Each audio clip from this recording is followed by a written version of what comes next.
know my name. Diamonds in my teeth, I got a lot of shine. Running up the number, that's a lot of crime. Try to take it from me, must be out your mind. Big time, lot of sun. Smoky in the air, that's a lot of pine. Pockets running over with the dollar sign. Try to take it from me. Yeah. Big time, big time, big time. Welcome to episode 355 of Fourth and John. I'm Gail Saunders here with Evan Hollywood Hearn and Mr. Mal Davis in the building. Talking day three recap of the NFL draft. The longest day of all days is day three, but day three started off with a bang. We weren't sure we were going to have some picks until later. That's why we're like, we got 7-round picks. We knew Howie might be up to something, but we didn't know that he was going to be up to Kelee Ringo something. But adding another Georgia Bulldog into the mix, we have now started all the raids, bringing in Georgia players and also former Georgia players in DeAndre Swift. So I think those two moves right off the back really set the tone early day three. How did you guys feel right away when you heard those big news droppings on the TL? Howie is so predictable to be unpredictable, man. I mean, every draft he's gonna have a trade that just wows the entire fan base. This year it was DeAndre Swift. Last year it was AJ Brown, obviously. Dude, I mean, he's building up a solid offense, and then you look at how he's filled out this defense. Obviously, I feel like we're kind of sitting here still with a hole at linebacker. That's something that still needs to be addressed. I know, Mal, you're not totally in love with what's going on at safety right now, but I mean, we've got a lot of depth across, and if anybody can continue to progress, I mean, we've talked about guys that are going into year 2, year 3, guys like Josh Jobe, Goodrich. Maybe these guys can continue to develop and provide something. But as it stands right now, I'm happy with how the draft played out. Yeah, man, facts. We talked about just the Georgia Bulldogs that got added earlier. I was just doing some quick math. And so 17 of the potential players, including the folks that got drafted this year, could be from the SEC at a 53-man roster. So that's like over 30% of this roster, man, coming from the best conference in football. So, Howie's not joking. He even talked in the press conference when he drafted Jalen and Nolan in the first round about the amount of attention that gets focused on the SEC, right? And so, man, I'm geeked up. They got Eli Ricks, too, from Alabama, who, was an injury-ridden, I should say, player similar to Josh Jobe, who fell, right, and could come in and as a UDFA make this team. How we say he give his local scouts and his positional coach a little extra chicken too for the undrafted. So man, I think they're gonna bring in some good folks. I'm whelmed by the safety position, but we'll see what happens, man. I mean, just thinking about the back end of day three. We pick up a quarterback in Tanner McKee, not tight end, but quarterback from Stanford, 6'6", 220. He's been the PFF joke this entire offseason. Yeah, we always pass him in the upper parts of our mock draft, but he's not the most athletic in the pocket, but they do like his accuracy. Got a good arm on him too. We'll see. Moro Ojomo. From Texas. I know a lot of I forget who in the chat was talking about their love for Moro Ojomo, but I did see his name in a lot of these mocks. I forget who was calling for him all throughout our mocks. But what did you guys think about those two guys? And another solid beefy guy to add to the rotation, man. I mean, stout run defender. We're looking for guys with depth. This is obviously a position that we highly value in the defensive line. And if anybody, God forbid, goes down through injury, hopefully it's another guy that can step up throughout the year. Yeah, man. I mean, I like Ojomo. I like how Texas used them in their defense, right? That he played some 3 technique, 5 technique, one shade. He was a little 0. So he was somebody that got implemented all across the defensive line. I feel like that's a hugely valuable pick to bring in as a 7th rounder. The other question was around McKee.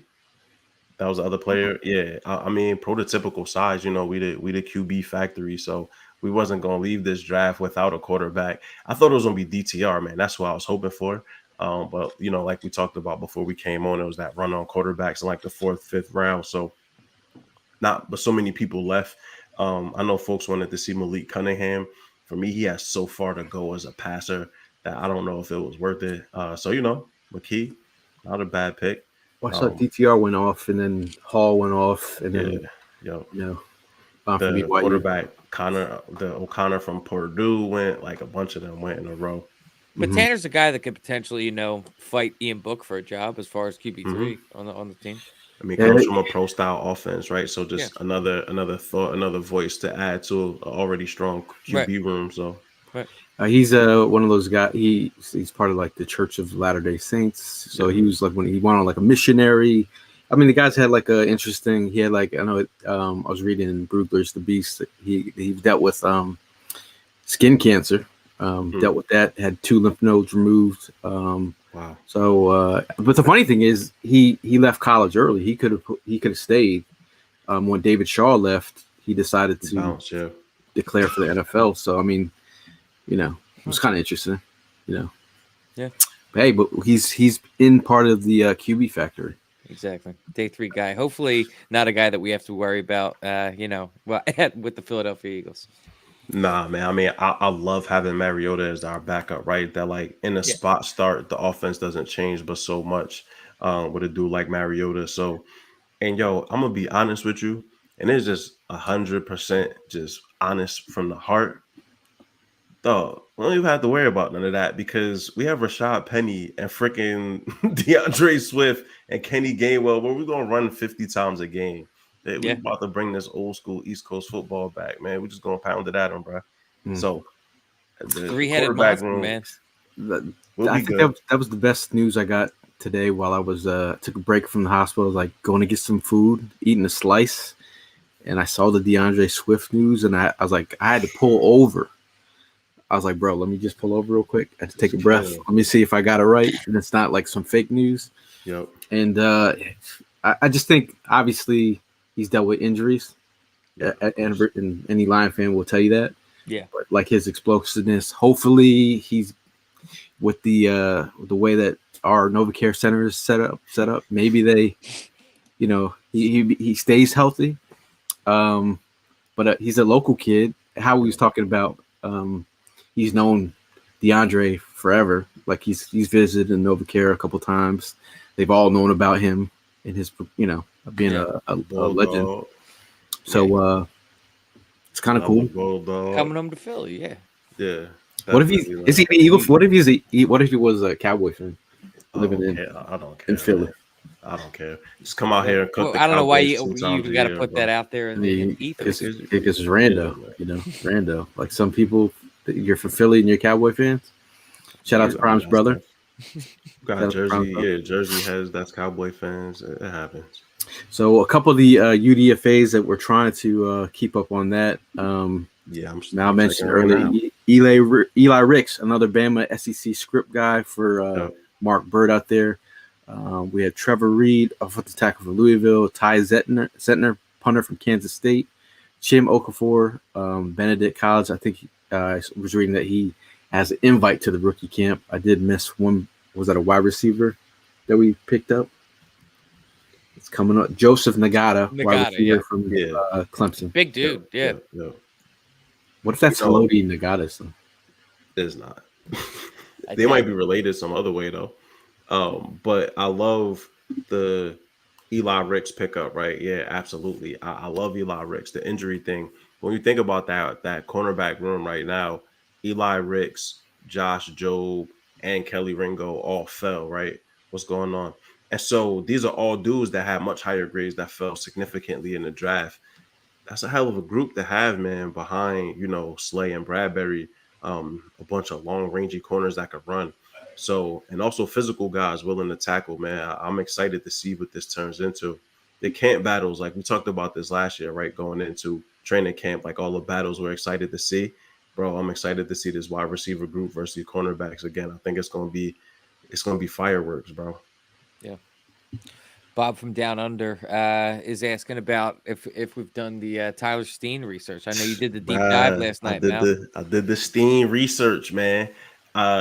So these stats that are coming out, like he gave up 2 sacks. Some of this stuff is a bit misleading. Um, he has a lot of work to do, but I'm excited to see him as a guard, man. He showed at right guard at the Senior Bowl what he was capable of.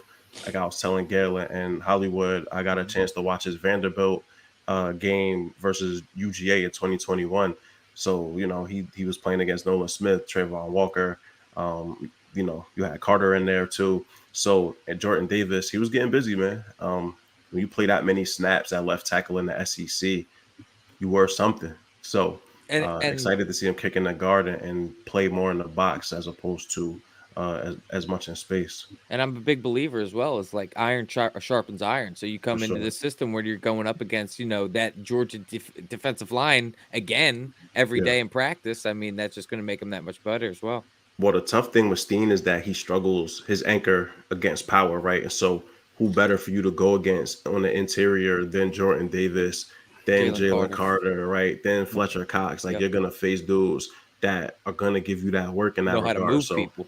absolutely, and that's sort of my thing with Steen. He's not a people mover, right? Mhm. That like you want your guards to kind of be people movers. Yep. That's not really his game. He's more of a finesse dude. So curious to see how he makes the transition to guard, but he's joining a hell of an offensive line group, Hearn, to your point. There's that story about during his grandfather actually got one of the highest Medal of Honor. Pops was a Marine. His grandfather threw himself on a grenade to Yeah. save his Which group war? in Vietnam. Damn. Yeah, his dad's a retired Marine. Like, That's a crazy crazy story right there. But I Yeah. hopefully Takes a like I certain said, type of mentality to do that type of thing, man. yeah, like I said, if Stoutland handpicked the dude, I'm just gonna wait and see. I let I think that's the funnest part of camp is watching some of these linemen come into their own, and then you start hearing those little notes of them slowly taking over. I hope that is. Well, we saw, if you remember last camp, that video of Jordan Davis just absolutely moving Cam Jurgens back. And then Jordan even came out and said that, Cam's honestly been putting in work in practice. So don't let that Whoa. one video speak for him. and you got a chance to see Cam Jurgens getting busy in the preseason, right? Like in moving in space, really showing that he had the opportunity to be a player in the NFL. And I felt similarly about Cam Jurgens, right? Like his base, his ability to move people off the space was sort of his deficient area. So much of that is technique, right? So much of that is hand placement. So much of that is like being able to latch on and actually have the momentum to move folks. So I think that Steen is again Stoutland University, bro. When he got drafted, Lane Johnson and Mailata both wished them luck, welcome to the fraternity. So if he seems like the kind of person that has a good head on his shoulders and wants to work hard, fit right in, bro. Yeah. Jimmy's Cooper's asking for Trey motherfucking Sermon. I think there's a reason we've not seen him, man. I mean, they see him every week in practice, and if they are adamant about going out and getting every running back that's not Trey Sermon, I just don't think they have the belief in him. I mean, overall, I think just when you talk about this draft in a whole, I think Eagle fans have been wowed. I think NFL, like what I gauge of how good we do is when I hear from friends that I haven't heard from in like weeks or months, but they want to talk about the Eagles and what we did because they're thinking about what has transpired over the last couple of days. You're like, you just added Jalen Carter, Nolan Smith. That feels like a week ago at this point, by the way. It really does. And you added DeAndre Swift into the mix, and a lot of Eagle fans were talking about the DeAndre Swift thing probably 3 days. Yeah. As soon as they drafted Gibbs, they're like, all right. So I'll be honest, bro. In my mind, I'm like, there's no way that we get DeAndre Swift because that's just too good, right? That's just an overabundance of like talent. How we can't just do everything, bro. And so, I was even today before the trade dropped, and I'm seeing on the timeline, like, now's the time for DeAndre Swift. I'm like, nah, how we can't do that, man? It's not possible, bro. And then the news dropped, and then I'm like, all right, you know what? I'm never going to doubt him again, bro. Now, if he adds Buddha, then If he that would has be Buddha, absurd. That would be absurd. we don't even got to talk. The man. dip to chip ratio would be astronomical. Like I almost feel like we're becoming like Unfair. We'd have hated. we're like the we hate Bama it, bro. Georgia of like the NFL at this moment. You just keep inheriting 5-stars. You're and these guys are even getting 1 year. They're redshirting for 1 year before they even play, which is kind of bananas. Yep. It makes me nervous about these players talking. I don't want one of them to say what Vince Young said. Oh, super team. Dream. Nah, but see, that's the dream team. But see, I also feel like these the type of look at who it is, right? Yeah. These are the type of dudes. They're not talking about none of that. They talking about how hard they want to come in here and work, how hungry they are for the opportunity, right? They're not even thinking about a dream team. Plus, many of them won multiple chips, so they trying to do it in the league. They know now. what it takes. Yeah. Yeah, and Vince won one, right? Like he beat the best team arguably ever in USC that year. But that was my squad, bro. Yeah, yo, Vince, no SC.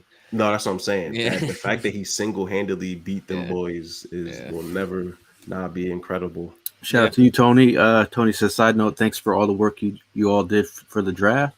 Appreciate you guys tuning in, man. Yeah, thank you guys for tuning in. I felt like we had a good gauge on where the Eagles were going. We talked about a lot of the selections that happened, and just overall, I think the vibe of I thought people were excited about this draft, especially 2-1s.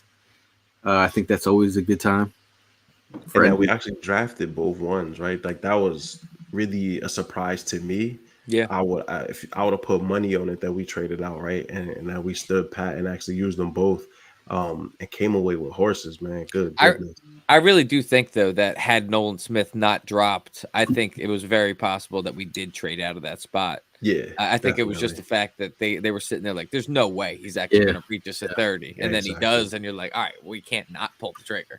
Well, yeah, that's how we said, don't get cute, right? Yeah. They fielded a couple calls, but was like, don't get cute, yo. But I love that because I feel like Howie in previous years has gotten cute, right? Right. Like his zig, when people zag, led us to Rager's and led us to other situations where we weren't necessarily taking not only the best player available, but also a really good scheme and system fit. He talked about how Nick Sirianni and his staff sit them down and show them clips of players and plays that win within their system. So to me, again, this is just a testament of the cohesion between the front office and the coaching staff. And that's something I was always worried about with Sirianni. I just didn't know what his acumen was in regards to that. But yo, he's a sharp dude, man. He on his game, son. I think I liked for watching some of the pressers. I seen Nolan Smith come in and sitting next to Jalen Carter. It was almost like, not that he's his spokesperson, but as a leader, in watching Jalen Carter, as much as he's been demonized by media and just dude's kind of like a quiet dude, but to see a smile on his face while Smith is actually condoning like who he is and who he means to him as a player and a former teammate, just the fact that how excited are you if you're Jordan Davis, the Kobe Dean, like Kaylee Ringo, and you guys have been together, and the Kobe Dean is actually at Nolan Smith's draft party. Yep.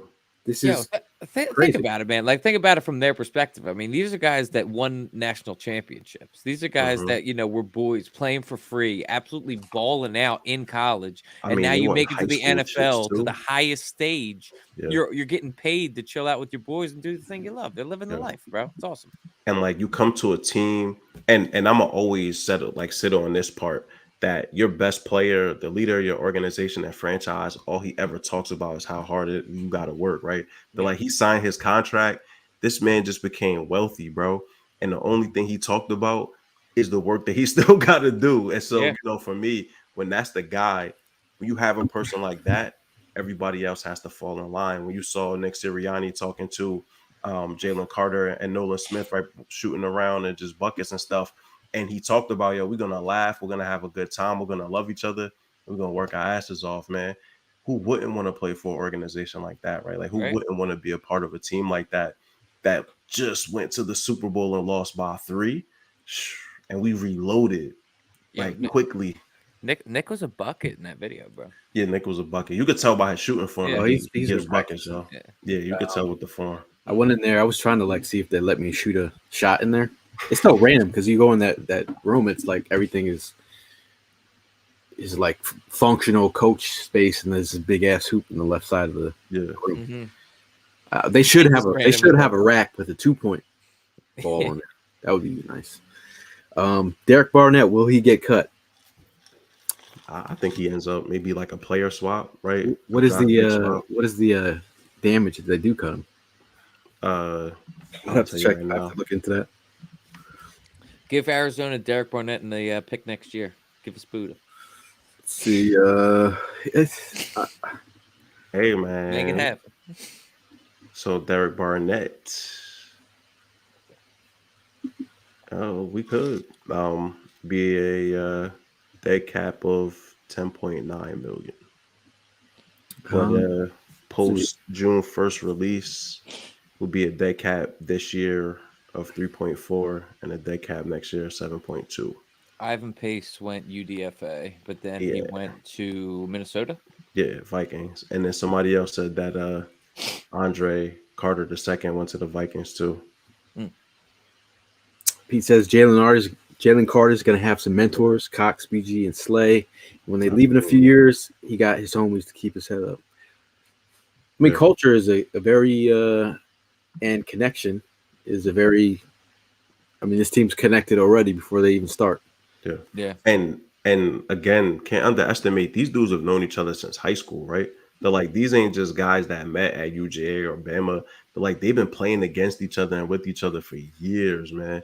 Like the level of cohesion. I thought it was interesting that how he said, and y'all probably heard this too, that after he spoke to Nolan and he spoke to Jalen, they were already advocating for other GA boys, right? And then he goes and comes up and gets Kelly Ringo. So I'm curious if that was one of the dudes that they was really like, standing on the table for.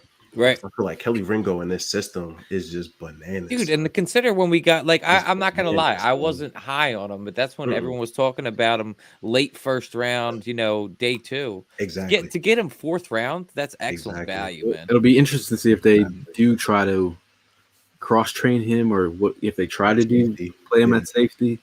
But again, we read off that last night, the freaks list. He was on Bruce Feldman's freak list. Yeah. And the athletic traits are there, but you just, again, that's one time when I first saw Cedric Tillman eat, I was like, who's he cooking from Georgia? And I'm like, oh, it's Kelly Ringo. But now to come into Sean Desai's system, let's hope that and that's the difference, right? Is that you're not going to play as much man heavy scheme. You're playing a lot of off man. You're playing cover 3, cover 4s, right? Like cover 7s. The system is perfect for a dude like Kelly Ringo that has long vertical speed. You're not going to get behind him. And when you see him in some of the tape, his best plays, he's in off coverage and keeping the ball in front of him. Right. And I also think like a dude like James Bradbury is a great person for him to learn from. Not the most fluid, moving left to right, tight hips, but the way he's constructed, he's learned how to use his arms well as a man cover specialist, and in his zone, you see he just sits on passes and makes plays constantly. So, yeah, the side, man, that's really the thing, bro. Did any of you guys sleep after last night? I was up till like 4 a.m, just watching Tyler Steen and just taking clips and stuff. Interviews. I watched freaking Sidney Brown and his brother get interviewed damn near everywhere. So, the NFL actually did a special on him and his family. That was actually interesting. But that's some of the stuff that I was researching before. Like his mom and they were at homeless at one point. And his mom was like kind of keeping the kids away from what she was dealing with. They sent them all down to Florida to get recognition so they could get, become prospects that, end up going to college, being top prospects. They stay with a family and they actually kill it down in Florida. Yeah. But the funny thing is about Sidney Brown, him and his brother, the competition is like serious. It's a serious. Yeah. I can't imagine having a twin brother who kind of same athletic traits and were competing at everything always. Like, yeah, that's they kind said of they competed at figure skating. Like he said, they went from kickboxing or boxing into figure skating. But yeah, he said they competed at everything. Look at the Kelseys, bro. Yeah. I mean, his father was a running back in the CFL. Played there 3 years.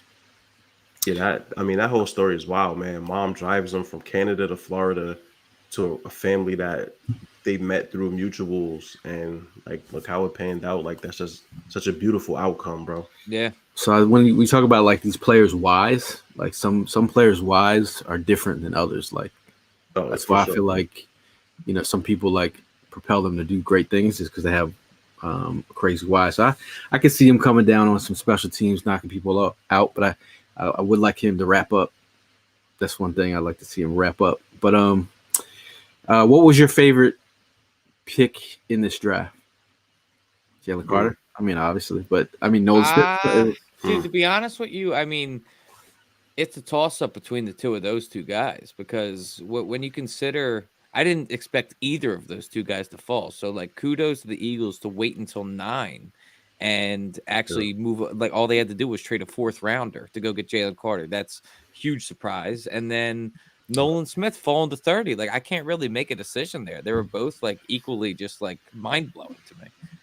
I'm gonna go off the road here. I'm gonna go Tyler Steen, bro. Where they got him in the 3rd round. If he ends up becoming like the guard that I think is possible for him to evolve into, it's a money pick, and it keeps Cam Jurgens at center, which is his natural position, right? Yeah. You flank him with Lane Johnson, with Landon. You got Mailata on the other side. You know, we still have to figure out right tackle, but I feel like it puts us in a really good position from an offensive line standpoint. And also the Kelly Ringo again. I had a late round 2 grade on him to get him in the 4th round for a future 3rd. It's such a great value, and like he's a player, man. Like this is one of the best players coming out of high school. So you know this kid is legit talent wise. So and listening to his interview, one of the knocks people said was he's a 5-star attitude. Like, he was a humble kid, right? Like he answered the questions. You know, he was very thoughtful about his responses. I feel like he'll be a good fit here. So I'll go either of those dudes in the 3rd or 4th round.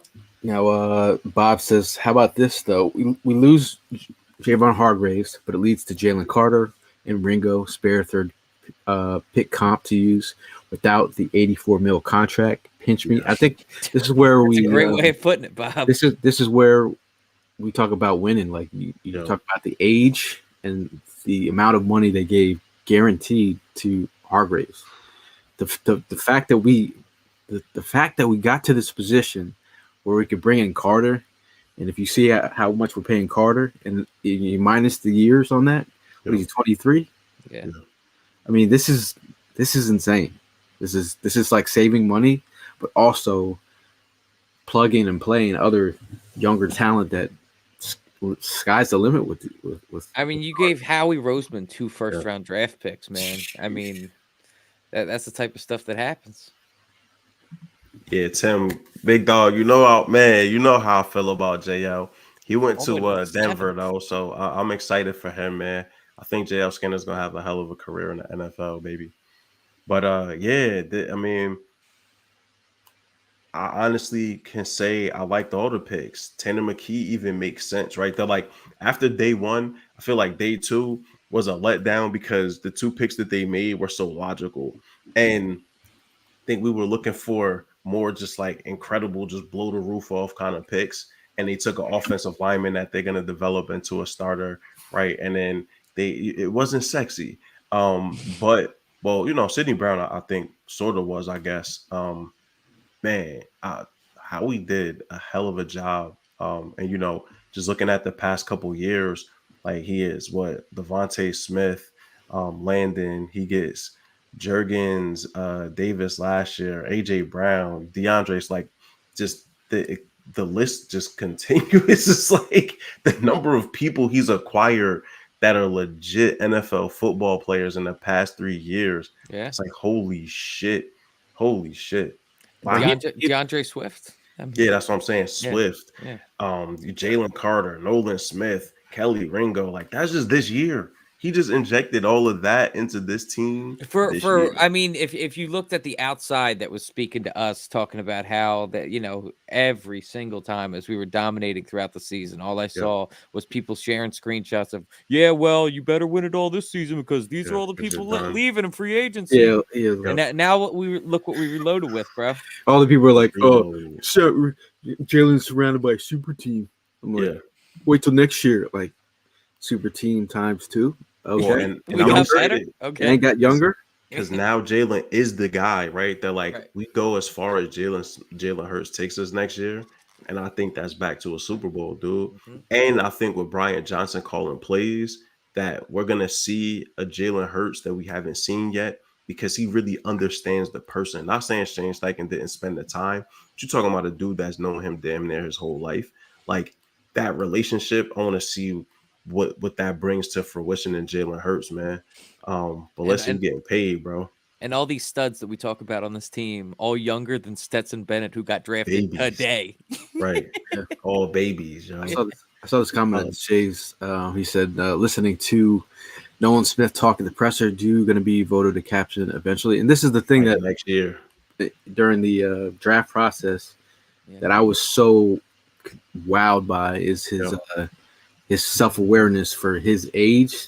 Yep. And again, not all early 20-somethings are built equal in terms of awareness, but some are like Jalen, the old soul, listen to Anita Baker versus, maybe a Jalen Carter who's just like likes to do his thing, but he's not really. He's definitely trap music. You could tell Jalen. I like Jalen's vibes though. He's chill, bro. He's the bread man. Yeah, bread man. Chilling. I love it. I mean, again, somebody that be chilling, I respect people that's chilling, bro. And every football team has a certain dynamic. They got players that you got the loud ones, you got the quiet storm ones, you got the leaders by example. And I think you need a little bit different pieces of the pie. You know what I'm saying? It's not every player's. I think Nolan Smith, the self-proclaimed juice man, I think he ends up our Brandon Graham, bro. The dude that like mic'd up, talking wild at the coin flip. It's all love, but like he's gonna talk his shit, and I love the energy that he brings. What I'm excited to see in the evolution of Nolan Smith is him as a dedicated pass rusher, right? That like at Georgia, he spent most of his time being a team player, and like that adversely affected his statistics. I want to see him be able to better take advantage of some of these pass rush opportunities. And again, learning from Brandon Graham, learning from Hassan Reddick, low-key learning from Josh Sweat, who maybe profiles as a more similar player due to just like the freak physical traits. Bro, what the hell just happened, son? Like, I'm sitting here just dumbfounded, like this not real. It didn't happen. I'm gonna wake up tomorrow and the draft hasn't happened yet. And we're gonna fumble the bag tremendously because we're gonna be calling you like, yo, you're late for the mock tin, bro. I'm gonna be knocked out, drooling on the pillow. Jay makes a good comment here. He says UDFA should be flocking to play for the best O-line coach. I think, if you have an opportunity to be coached by a Jedi, you take that training and learn the Force and then make some money. Like, look at all these guys that he's made. Herbig made him some money. Talk about even if you can get some time in the preseason for a team that is needy, you know what I mean? You put yourself on display. Matt Pryor, Big V, all these guys should be sending Christmas cards to Stoutland for the rest of their lives. Look at Jack Driscoll, bro. Right? Like Jack Driscoll was an afterthought. Like Prince was supposed to be. He even got drafted before Driscoll, or I think Driscoll went before Prince. But Prince coming out was supposed to be that guy. And I don't think he's in the league anymore. He was at Kansas City. He won a chip with them, so he might have been on the practice squad at the very least. Gotcha. But that Driscoll looked like Suo Peta, who was just a mound of human that like has even developed into at least some semblance of a professional football player. Yes, man.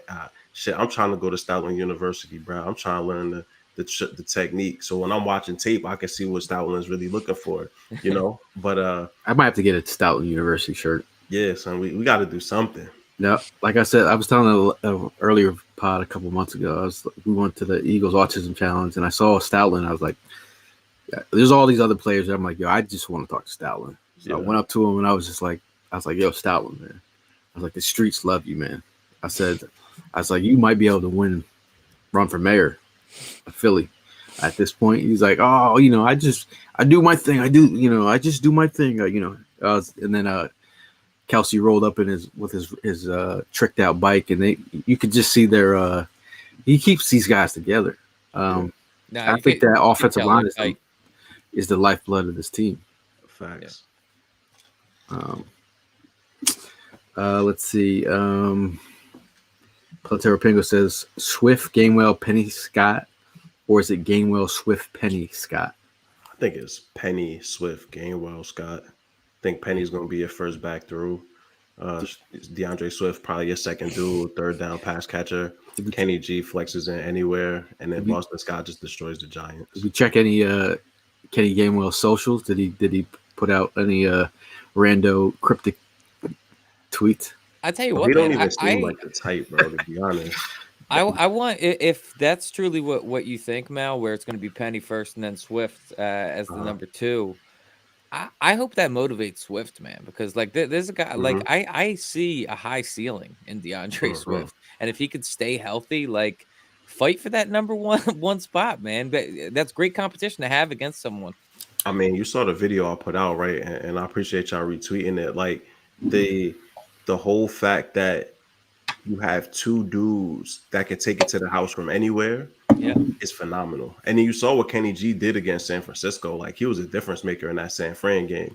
And then more than anything, right? Like not only the best offensive line and the best quarterback in the NFC, that's also a two-way threat. So that RPO, come on, son. It's gonna be I saw Javon on Twitter talking about the split back reps. You want to see split back with Penny and oh my God, come on, son. Come on. Imagine how freaking you could get now. You could just get stupid, bro. Stupid. That'll be nuts. Yo, you're down by the goal line. AJ Brown's on the field. Who you stopping? Swift, Penny, Swift, Penny, Hurt, Goddard. And you got Devontae just chilling. What do you do? Yeah, you just give him 6 points, bro. and the thing is, right, that like Jeff Lurie spoke about how high octane offenses win and defenses don't win championships any longer. But I love how they reloaded on defense, right? Like we got younger, we got faster, and we might have got hungrier too, right? Like we brought in some guys that still have something to prove. Jordan Davis is getting doubted every day on the timeline, right? Like people talking smoky about Nakobe Dean, like when he didn't get chances, he wasn't blowing shit up. Yeah. So you got a bunch of dudes that are like, oh, you still don't think I can do it? Yeah. Say less. I talked about that package down by the goal line. Did we forget that Jalen Carter also played lead fullback on plays? Imagine the power. No way. Imagine putting Jordan Davis and Jalen Carter on like a it ain't gonna happen because I mean that's something that the Eagles fans have been talking about with Jordan Mailata for years, and it's not worth the risk of injury for a guy we invest money in for the 9th overall pick. We're gonna do that with Jalen Carter. I would do it in the Super Bowl. I would do the refrigerator Perry where he jumps over the pile. That would be great. That would be great. Let's see. Tyler Smith could turn out to be the best pick in the draft. Natural talent. Stoutland is going Steen. Tyler Stoutland is going to develop him to be as good as Dickerson. I'm gonna drop a video tomorrow through 4th and John, man. We're gonna talk about it. Steen got some things with him, though, man. Yeah, I mean, loves his leadership. Just bring that. Like my thing is, I think tone setters in the locker room, whether it's guys that are on the practice field that enjoy practice. I think we got a whole bunch of them, man. Like you talk about the 1,000 footballs that Devontae Smith catches before every practice. Every minute. We're talking about these are like it's creating a culture where you go back to Landon Dickerson when during the COVID season he set up his own workout gym space at his house where all the Bama guys could go. Like these are cultural tone setters that like you put them, infuse them into the locker room. You wonder why this team loves each other. Yeah. That's amazing. Yeah. And I agree with you wholeheartedly. And like you said, that was why Sidney Brown was one of their Red Star players. I just have questions about his upside, but completely agree, at least from a special team standpoint, he's 100% a tone setter, right? And was an integral part of arguably the best defense in college football last year. Like you looking at Illinois going toe to toe with Michigan last year. Sidney Brown played a significant role in that, and he was locking up on Shoemaker.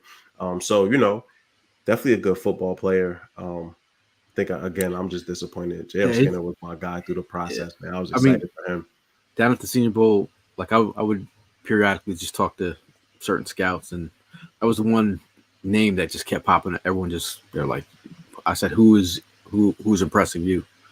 And his name just kept popping up, and then I was like, all right, let me watch him more. The physique, bro, right? He's that first off the bus kind of guy that he might be undersized, but he's jacked, dude. Like he looks the part of a physically imposing football player.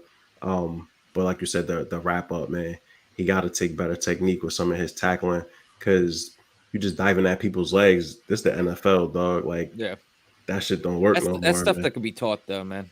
For sure. John says, I have no clue why Kelee Ringo fell to the fourth. There's just, I don't know. That's word. Fourth is, I'd say maybe to the second. Okay. Mm-hmm. But what is it that was the determining factor why teams were, I don't know if it was the interviews. He needs WD-40, bro.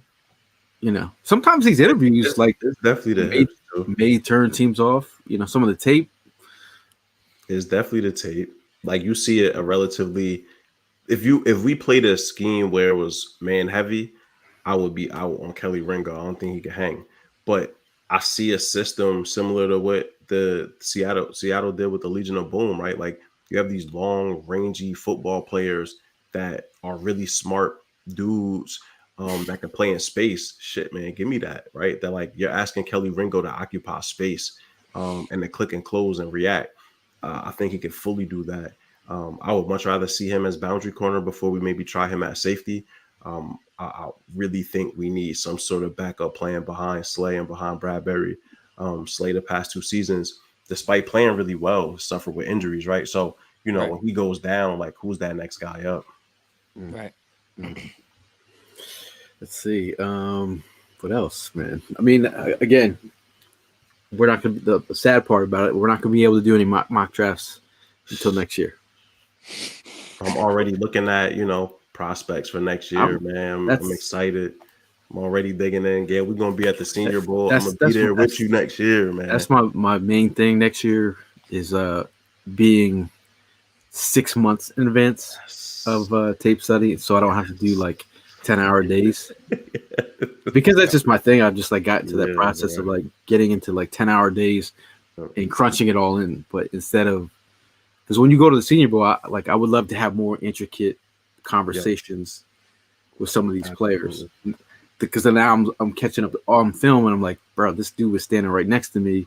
If I could have asked you about why are you running like a toddler, or you got baby legs, or random, stuff like technique questions. You have Matt Bergeron, Avila, Schmidt, Osiris Torrance, and Darnell Wright on the same freaking offensive line at the Senior Bowl, dude. Right there, that roster was stacked. Like this Senior Bowl this year, and I think most years it's a really good group. But when you look at this group this year, stacked. The Chicago Bears, who were a part of the Senior Bowl coaching process, I think 5 of their dudes came from the Senior Bowl, right, including Roschon Johnson. I'm sorry, not Roschon Johnson, but their first 3 or 4 picks came from the Senior Bowl. So, yeah, man, I'm looking forward to getting ahead of it too. We won't be having another child, so I'll be able to keep pace this time. And then, yeah, man, I'm excited to get to the Senior Bowl with you this year, my brother. Yeah, guys, that's Keon White. He looked pissed. But again, what was that? But he went to the Patriots, man. That's a great landing spot, yo. Yeah, great landing spot. Some of these guys, their agents are telling you certain things. So if you if you drop and if you're looking at the math, quick math, you're like, oh, I just lost $2 million. Yeah. But again, I don't know, man. I feel like for a lot of these guys are new money once they come into the league, and to not have money, and then you're like, I lost $2 million of something that you hadn't had yet. I just you're gonna get paid, bro. There's this hyperbole, bro. Now, Ev, before we got on the show, you were actually talking about what Todd was saying. What's crazy is the amount of money we're paying our running back room that Miles Sanders is getting paid. Not to mention, if Swift walks, we recoup a fourth in 2025. Yeah, between all of our running backs we got, we're paying $500,000 more than what Carolina Panthers are paying Miles Sanders. At $500,000 more. Yeah, for the whole room. For the whole room. And they got Miles Sanders. Yeah. Checkers. Chestnut checkers. But that's exactly why we have been saying, like, that entire year last year, regardless of him going for 1,000 yards, everything he's doing, we all knew the writing was on the wall. That was Miles last year. It wasn't really on some hate shit like some people. No. It was just like, we know that what makes sense. How he moves, and this is, again, look at all these backs that are like, I feel like they're out there like Oliver sitting there with a tin cup asking for, like, please some more. Like this was the worst time to be a free agent running back. Yeah, with all these guys coming in. Or 30 years old in the Thibault class at a running back position with all these guys sprinkled in from the fifth round. Any other year, where did TCU running back Kendrick Miller go? He went in the third, didn't he? He went to the TVT. Saints. Where did TVT go to? I just saw he went like to 6th. The Rams, I believe, in the 6th round. Yeah, the Rams. Yep. Yeah, man, I've been on it. My guys, I've been tracking them, seeing where they landed. Just excited for it. I'm always excited about the NFL draft because you get to see all of these young men who just accomplished their dream, right? They're like, your dream is to get drafted. Unfortunately, clearly not all of them are going to pan out, but it's such a beautiful moment, man. And I hated seeing Keon White, even Will Levis, who I didn't really care for as a prospect, but as a human being, you hate to see people, go through pain and suffering, but turn that shit around, man. Get in the NFL and make them show them why you should have went higher. But yeah, this Eagles group, phenomenal. Tony, imagine when number 4 and number 7 are on either sides of the line. That's totally beautiful, man. They call it a NASCAR package. What do they call the package when both of those guys are in? Well, my thing is this, right? Run and hide. Could you imagine? So you get Nolan, you get Reddick, you get Sweat, you get BG, and then you get Jordan Davis or Jalen Carter or Fletch on the field at the same time, like that. You block. We got so many 5-star cooks in the kitchen, bro. Like, who do you block, bro? If you don't block anybody, you just get cooked. So in terms of if we're looking at our team, say our team was a college team, and you're bringing in 5-star. Who are the 5-star talent on the Eagles right now? Who would you say on the whole roster of the guys we brought in? Just overall. Who's a 5? So Jalen Hurts, clearly. Jalen Carter. I would say let's go position just so we don't get lost, bro. Yeah. So quarterback, got to call Jalen Hurts. I would definitely say Devontae and both AJ. Yeah, I would say Goddard is 5-star. He's one of the top 5 tight ends. You got Mailata, you got Lane, you got Kels. Landon Dickerson. Kelsey's like a 6-star, bro. I would argue Landon Dickerson. Defensive line, your whole damn defensive line. we lost count. We got like 40 5-star recruits right now. So we the IMG and freaking. But the thing is, I think that's really important, Gail. You said it already. It's like the mentality, the culture. These are folks that work too. It's not people that want to rest on their laurels of being a 1st-round pick, or I used to be a 5-star, player. I won 3 high school championships. It's all guys that want to do it now, right? That want to accomplish things moving into the future. You got 2 Hall of Fame players that could have literally retired and walked off to the sunset that came back to do it again because they love the team and they love the game so much. It's a blessing to have an organization like this, bro. Right? They got a great culture, bro. you look around the league, and it's like not everybody operates like this. Because I think the self-awareness part of it is like you don't really have, you look at some teams, the way they're set up, they're switching in different coaches, different GMs, they're firing dudes. Like we've laid down a foundation, we laid down a tradition, we laid down now culture. Now we've created a destination place. We've made it look cool from the outside looking in, where guys want to be a part of this. You got Micah Parsons standing in his own little weird way, like Baker standing, you got Devin White. Like they tampering themselves.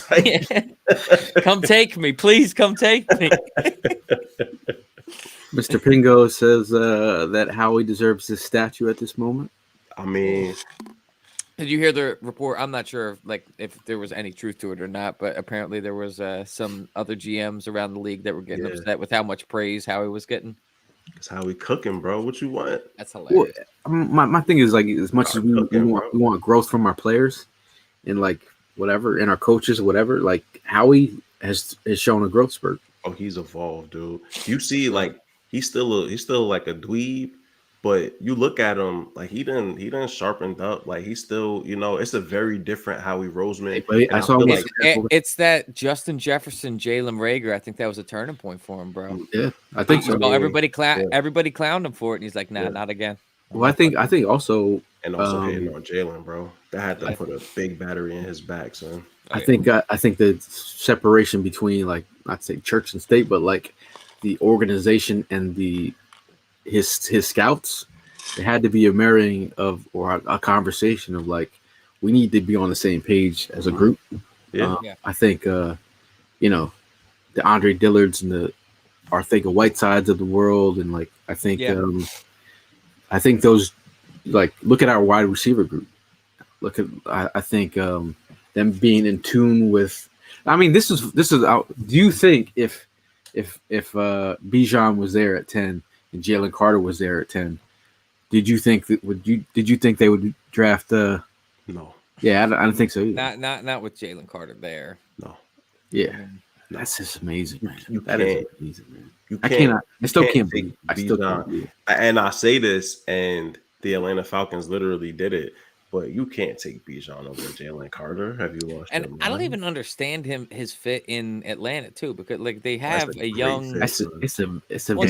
I'm more so saying, like, what are they doing with Tyler Aggie? They are about to run the ball 500 times in Atlanta, son. Yeah, like they are gonna run the ball until there's no more ball to be run, bro. Well, they have to learn how to make Falcons a thing in Atlanta, because like their soccer team fills that stadium, and the Falcons, meanwhile, every single time I went there to watch a game, I take photos of like all the empty seats, piping in the noise, bro. And I post it. I'm like, this noise is not matching what's in here right now, because but then they're like, oh, but the soccer is like legit packing this place in. But he's gonna sell some tickets.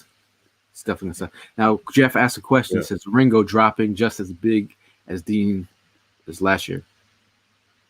I think Dean has a higher type of ceiling. I truly think of all the guys that we got from this Georgia defense, like I think that like people's minds kind of get made up just because where guys get drafted. I think Dean is going to be one of the absolute ballers of these guys that we grabbed from Georgia, man. Like I think he's going to be one of the leaders of this team. We were talking about, future captains. I absolutely have him pinned as like he's just that leader type of guy. And so like I think that he's going to be a guy that surprises a lot of people comparatively to the other Georgia guys that got drafted.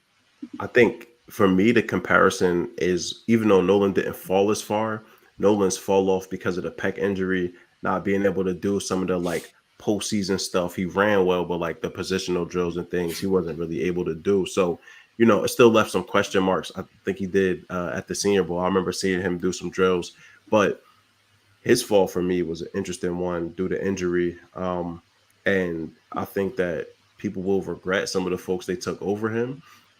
And I love Will McDonald, there's no way that I'll take Will McDonald over Yo, he's Nolan quick Smith, as dude. fuck off the line, Will No McDonald. one. Oh, Will McDonald's a monster, but Will McDonald's 24, bro. Right, and so like you also kind of have to take some of that stuff into consideration. The Jets did that last year with Jermaine Johnson, right? Like another older prospect. He didn't get on the field, and so when you have guys that are older that also aren't playing, like it makes it a bit different. Somebody in the comments mentioned Ojomo's 21, right? Like Kelly Ringo's 20. I think Nolan's 22, 23. Carter's 22, 23. So young dudes that still have a lot of good football ahead of them. David makes a good point. Should Nolan Smith take 0? Nah, dude, I think that 4 would be nice. Who's 4 right now? Is anybody? Oh, Jake Elliott. Oh yeah. Kickers matter too. Yeah, they do. Sean with an update. Oh, sorry about that. Sean with an update. He said we signed Trevor Reed, tackle from Louisville. Scored a 9.61 RAS out of possible 10. It's ranked 51 out of 1,294 O tackles from 87 2023. Now he's with the Jedi. The Raz man. I wonder what your RAS, what would be your RAS score, F? Pretty fucking low. He's fucking elite. The guy's elite at making cheesesteaks.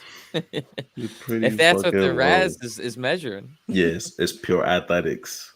I think Mal's I saw that score. picture.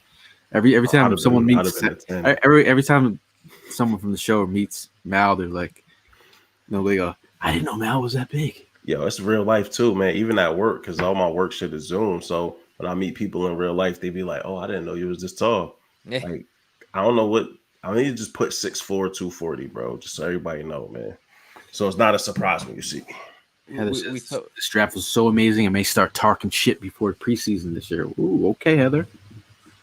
I like that. I like this fight. Nah, keep it. Talk shit before the preseason every year, even if we terrible. Don't let nobody convince you otherwise. Jaden Hazelwood just got signed by the Eagles. That sounds like a fake draft name.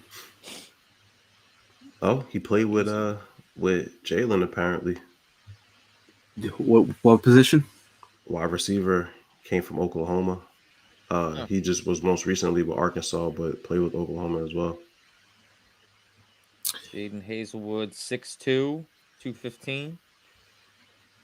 Yeah, 59 catches, 702 yards last year. And Arkansas is an interesting sort of offense with their quarterback. So, might be some untapped potential there too. Speaking of that, let me just bring up a recap of some of the, since I did all these graphics, might as well put them out there. Jalen Carter in the first round wowed everybody with the selection. Rocked and shocked the nation. Then we doubled down on the Georgia Bulldog 5. Nolan Smith from Georgia. Love that selection.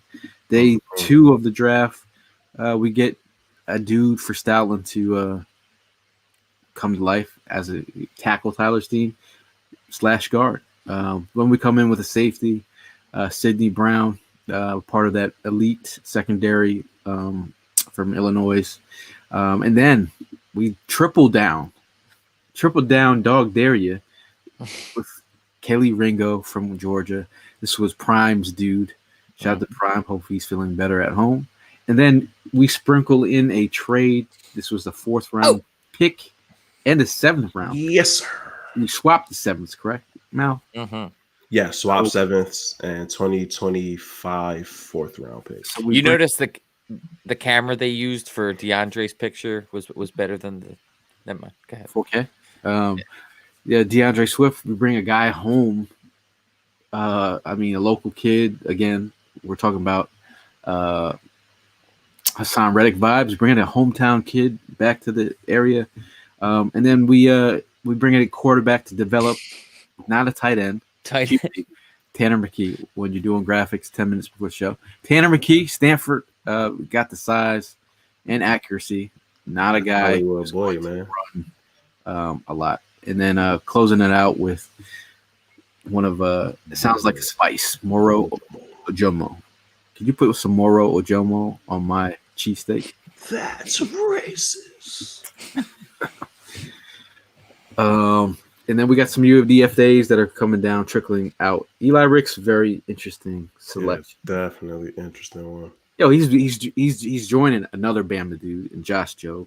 Well, that's what I'm saying. That had a draftable grade that fell, went undrafted. Like, yo, Zach McPherson gonna be fighting for his life, son. Josiah Scott about to be fighting for his life, son. That like this cornerback group all of a sudden got real competitive with a bunch again, just long, quick, rangy defenders that also played at really good freaking programs, man. Won championships, you know, played against the best in practice and also in games. So and in the biggest moments. Yeah, big time stuff, man. So, you know, it's exciting times.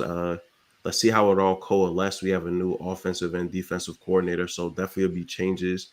Like I said, for me, I'm excited now that this is over. Install, man. I'm super excited for install. I'm super excited for Desai, for Brian Johnson to get their hands on these players and put their own fine tuning on the system that they're gonna run. I expect some early bumps, but I feel like this team is gonna hit their stride late in the season, and I fully expect we going to Vegas, baby. Like we wherever we going, like wherever we at with it, man. So I think this team is gonna be riding into cities. Not only with a stacked team, but the fan base again. Make sure you're, getting these trips ready to go. I mean, Philly Sports Trips is going to be locked and loaded with trips this year. I think it's going to be an amazing year for following this team around. But make sure you follow them at phillysportstrips.com, and then follow them at Sports Trips PHL on all socials. If you're looking to book trips, get on it because we're going to be out there. I'm trying to figure out which city to go to. I want to go to all the games. All the games. In this, I think Vegas would be nice. Vegas would be chef's kiss. Chef's kiss. That would be something. We in. How much would you be willing to drop for a Super Bowl? I gotta buy. We buying this house first, so I'm gonna get that out the way. Wow, yeah. And then whatever is clever after that, man. That's the priority right now. You know, you got to be an adult and all of that. But listen, bro, I'm gonna figure if we go, I'm gonna figure it out. Carmack Larry says he sounds very happy. And this, hello, gents and Eagles fans all over the world. Good God, this ish was right. He just sounds happy. I could tell he's happy. Yeah, everyone's happy, right, man. I know her smiling from ear to ear right now. Oh, here he is. So there he is. So now that we have everything set in stone, we have all of our draft picks. UDFA is almost, we've got a lot of the guys. Yep. What's your guys' overall draft grade on this? It's an A+, man. And I don't give A+. Usually. I feel like that's a lot of times hyperbole. What didn't they do? Right? I would have loved to walk away with a developmental wide receiver. I think that, you pass on them in the third round, taking Steen and Sydney, but this team got better, like tangibly better. And then you throw in DeAndre Swift. This team got tangibly for a push, right? That, like Gail said, if he walks, you get a fourth. So the A+, yeah. I give it I just from overall excitement, and it's an A+. But like some people are like, oh, how can you grade a draft before they even play it? But this is for the people who actually like study the prospects. It's not like what they are going to be in the future. It's more like of what they're projected to be right now and what you've seen of their game. This is what you're grading. It's not a grading how he's going to be in like 8 years. It's like off the rip. This is what we're grading. Yeah. So, I'm not grading that. Like you can't. It's not going to real grade until 6 years down the road. When it's really just for the people who are actually. It's for us maniacs throughout the process. Yeah. It's for us maniacs that spent 4 months mock drafting and like digging into tape and having these conversations. We spent how many hours, right? You know what I mean? Like this is Deshae, we yeah. got Elliott. What are you talking about, man? He hasn't been a We problem. need a kicker. I think he needs punter. Punter. Yo, I reached out to Evan when his his son graduated from college or to the NFL when Jake Witt went off the board. Yeah. I just reached out to him. I was like, hey man, I just want to let you know, Jake got drafted, went to Indianapolis Colts. Just let you know. He's staying in the Mideast. Like all my friends that I've been West. talking to y'all, whoever, in the DMs or whatever, we've having those congratulatory handshakes in the DMs, like, our guy got picked, or like it's for you draftniks out there. It's exciting times. Dennis says, sorry to bother you all, but do we know when the schedule actually releases? That's the next NFL day, I'm pretty sure. In the calendar. I never actually am locked into the calendar like that. I know where we're kind of going, but like, yeah. That's never been my thing. Says on or around May 11th. May 11th? Mark, you got to get out there, man. You are a West Coast scout, bro. We got to get you to Oregon, UCLA, Cal. You know what I mean? We'll get you into the Ducks Day. I'm like, I'm a scout from 4th and John. We're gonna get you working, my boy. Trust me. Who Bob from down under, man. Get on top of them Australian. Yeah, they go Bob. We need you to get on the next rugby players. Get on them Australian football punters. We relying on our next tackle, bro. Listen, we relying on you, Bob.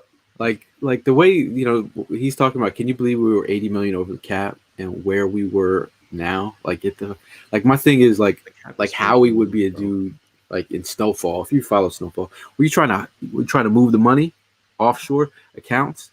Howie would be the perfect dude, man. He knows how to move the money. Like, and that's what you said before, right? That like Howie has evolved. Howie was always the money guy. You could tell that he had to get better with player assessment, right? That wasn't his background. And then when he got cast off into the wilderness, he said he took that year learning about leadership and talking to all these people. But like he's gotten better as like a talent evaluator.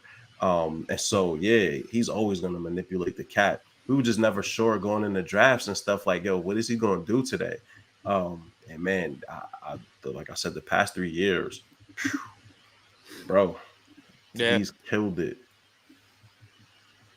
Oh, I need to get in the Snowfall, bro. Man. Bob says, watch Snowfall since you mentioned it too. It rocks. That's the last season. Insane. 3D Howie in power. Yep, I'm telling you, it's almost like I've met Howie a couple times, and like there's moments where, like I sometimes like the whole giving people their flowers when you get opportunity. When is it you're gonna get an opportunity to meet Howie? So like every time I see him, I always say something like, "Hey man, I just want to let you know, a lot of people out here are very proud of what you guys are doing here and what you're building." Blah blah blah. Yeah. Just to, is Howie's contract public knowledge, or is that like under the? Yeah, I don't think so. But he getting paper. But you know that they don't want to share that stuff because they gotta keep them. The players get in their field. Yeah, facts. Eagles apparently, according to Jordan Schultz, are signing LSU cornerback Mekhi Garner, 6'2", 212, 38-inch vert. Big corner. You see what they're doing. I love what the Colts did in this draft, right? What did the Colts do? They took Darius Rush and they took who's the other boy that we all over? Julius Brents, big rangy corners. Who's over there? Shane Steichen, Gus Bradley, right? Like you're seeing this system happening, man. Yeah, finagle. Tony says, imagine Howard being your dad. You asked for a PS5 and somehow you end up buying him dinner. What did I just see Todd say about Elliott's got to give up the 4? Bro, we got to throw some respect on a Super Bowl champion's name. Yeah, facts. Heather says Howie needs his own 30 for 30 special episode. I was locked in the corner office watching Netflix. They took my title away. They took my... It is what it is, man. Like, again, that 30 for 30 should definitely happen someday, though. Ryan chimes in. He says Ringo being so young is a blessing for us. Jomo is a fifth-year senior, but only 21. Yeah, Entered college at 16.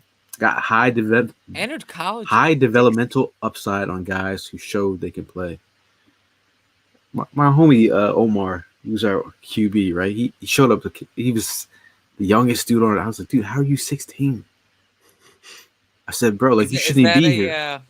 Is that like academically? Is that what gets you there? Or like, yeah, academics definitely. Yeah. Academics and starting school early, like probably a combination of the two. Like that's some wild shit. Where you're like, bro, you should have stayed back 2 years, man. Like you're out here like competing as a freshman with dudes that are like men, yeah.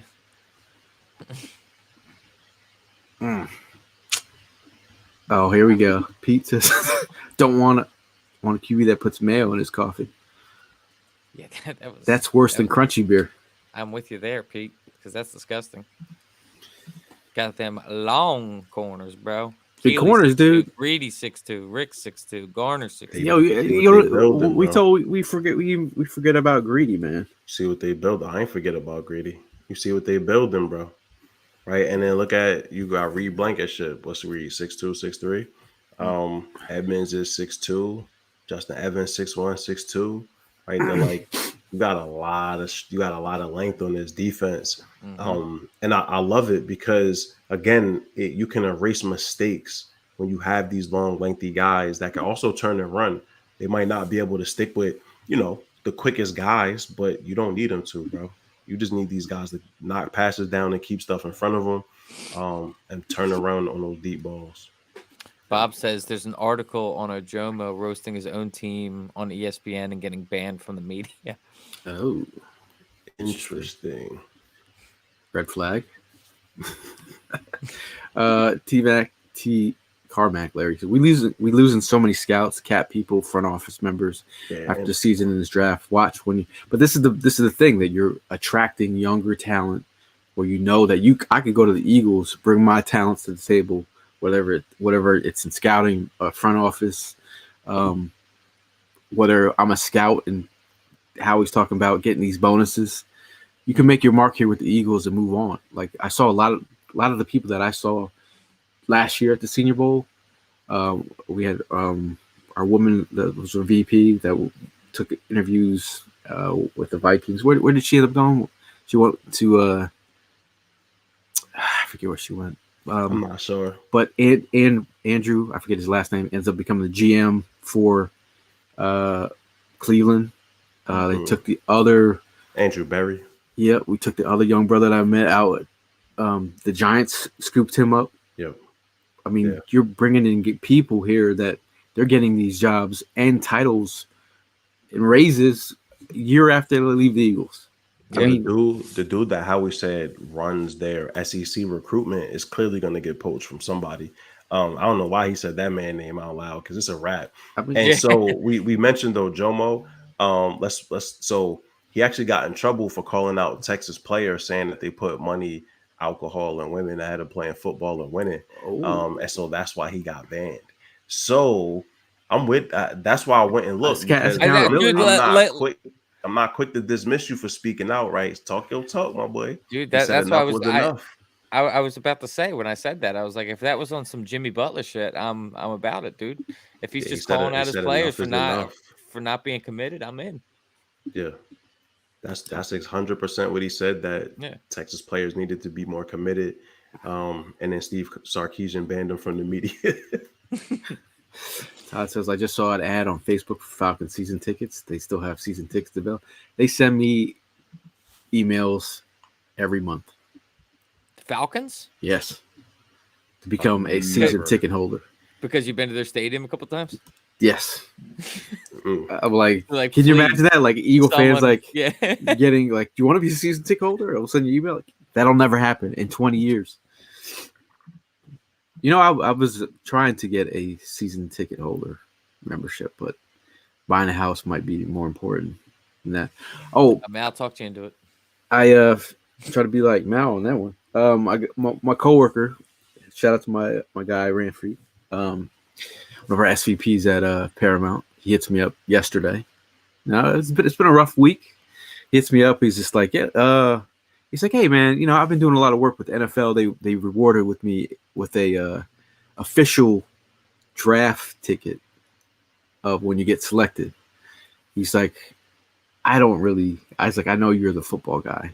He's like, I figured I'd give it to you. So they're allowing us to NFL is sending a custom draft ticket with my name on it, being drafted by Philadelphia Eagles. They said, put your position and your college. So I was like, all right, that's what's up. So they're going to send it in the mail. I was like, cool as shit, bro. I'm going to put that in the man cave of the house one day that hopefully be buying soon. You and the wifey getting, bro. Ben Van Summeren from Michigan State, who shouted it out. X Strikes. I don't know how to say your name, big dog.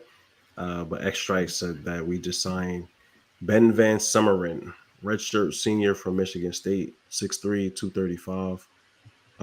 Played for Michigan at one point. Actually, like anybody coming from Michigan State, Mel Tucker gonna coach the hell out you, especially linebackers and defensive backs. So let's see. I'm way behind on these comments. My bad, yo. Wealthy Mind says this draft honestly got everybody shook just for shits and giggles. I went into the 49ers and Cowboys community on the Bleacher Report app. They are some shook ones. Q Mob Deep. Yo, it's actually mad funny how the Cowboys fans I've seen, at least on the timeline, have been more focused on trying to discredit what the Eagles have done than praising what their own team has done in the draft. I saw one Cowboy content creator. He said Mozzie Smith will end up being better than Nolan Smith and Jalen Carter. Jalen Carter.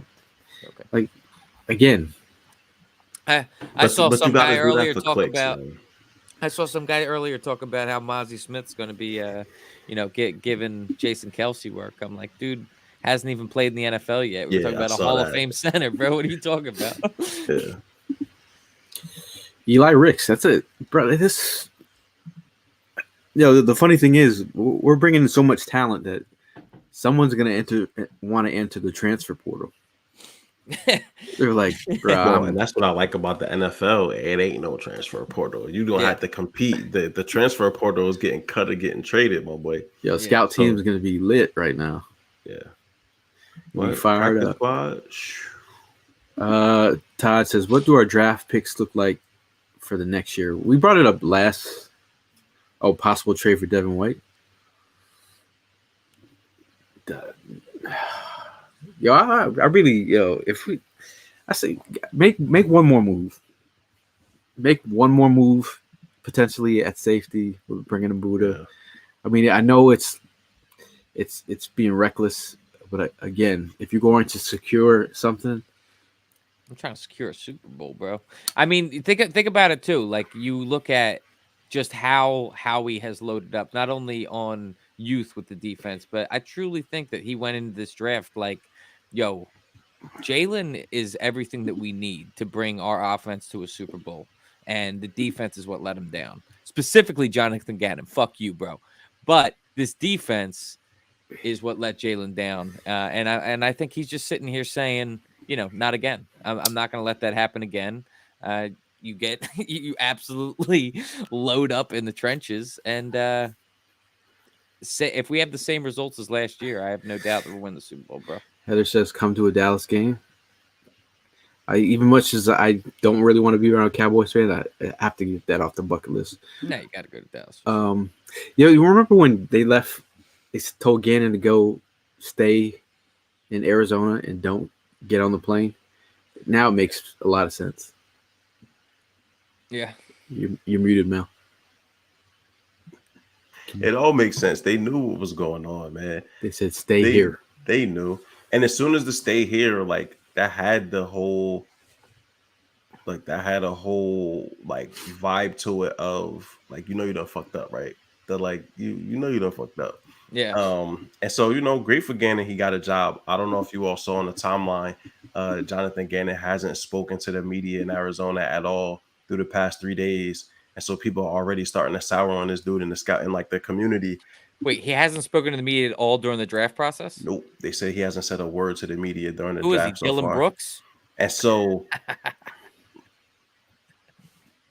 but like, they thought they knew something we didn't know. Now, I like Shane Steichen's move to Indy. But Gannon, bruh. And you saw too, 8-4-3. like just the difference in their opening press conference. First of all, Yeah. Gannon's a total He's a oddball, bro. dweeb too, bro. He's an Word. oddball. But then you see like Shane Steichen, that dude was nearly breaking down at the podium talking about how much the offensive players meant to him, and like you could see Yeah. that's a guy that's connected with his players. He reminds me so much of Sirianni, man. Yeah. 843 Philly fan. If you want some merch, let me know. I am in talks with some, trying to get some merch out there. That is something in I works. see he's got that but Lord Brunson merch. That's Yeah. a solid hat, Yeah. bro. the hurt season, man. Hurt season. Dug that. Yes, sir. But there are places where you can get merch right now. If you wanted something, I'll send you a link. But damn, man, I'm way behind in the comments. My bad. Trying to kid. Eagles Auto Detailing LLC says this draft has been an absolute A+. Howie snapped. It's our time. The team, if healthy, when healthy, will grow with Hurts. I expect at least 2 Super Bowl wins in this 5-year contract. 2 would be glorious, but I'd be happy if we just win one, bro. Yo, give me one, bro. Y'all trying to get greedy. Yeah, if we got to win one before we all can win for 2. aspirations. Yeah. But like the Chiefs are still in the league, right? The Giants got better this draft. The Giants absolutely became a better football team. Dude. Washington took 2 really good corners in this draft. Like teams got better too. It just wasn't us. So execution, man.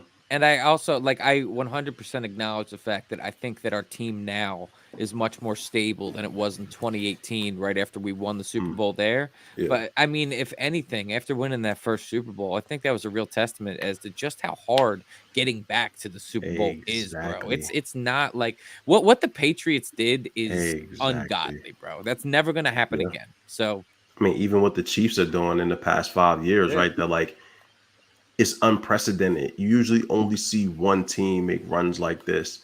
So that's why I harped on it like, yo, we got to win this game. Like this Super Bowl, we're not guaranteed to ever see this team playing here again. Yeah. And so walking out of that game was real disappointing. Yeah, Gail, man, hit him with the merch, bro. Yeah, if you reach out to us at 4th and John at gmail.com, and I'll send you the link where you can pick up some from our TeePublic page. We have a link there that you can find some stuff. But yeah, man.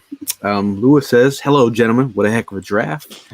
Love the way everything turned out by securing Eagles' future. Howie is a savage.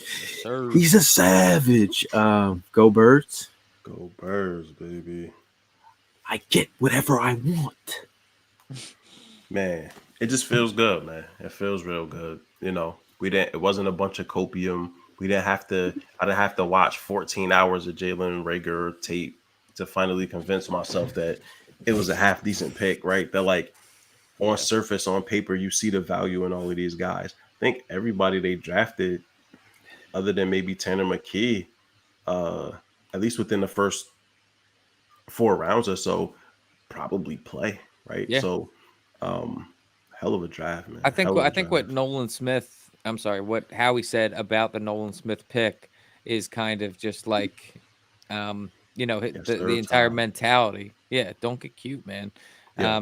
That's what these past few drafts have been: is don't get cute, stick to the SEC script. That's where the ballers are at, bro. Yeah. And you see that it's paid off the past few years. So stick with it. And he moved up, right? They jumped in front of the Giants to go get Devontae. Get your guy, in front of whoever for Jalen Carter this year. Exactly.